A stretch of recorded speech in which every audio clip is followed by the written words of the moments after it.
الحمد للہ وکفى وسلام علی عباده الذین اصطفى اما بعد فعن ابی ہریرہ رضی اللہ تعالی عنہ قال قال النبی صلی اللہ علیہ وسلم كل امتی يدخلون الجنة الا من ابا قیل ومن ابا قال من اطاعنی دخل الجنة ومن عصانی فقد ابا او کما قال رسول اللہ صلی اللہ علیہ وسلم۔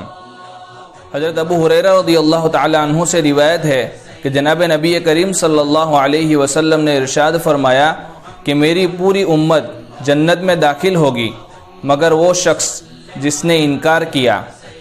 آپ سے پوچھا گیا کہ انکار کرنے والا کون ہے؟ تو آپ نے جواب میں ارشاد فرمایا کہ جس نے میری اطاعت کی اور فرما برداری کی وہ جنت میں داخل ہوگا، اور جس نے میری نافرمانی کی تو پس اس نے انکار کیا۔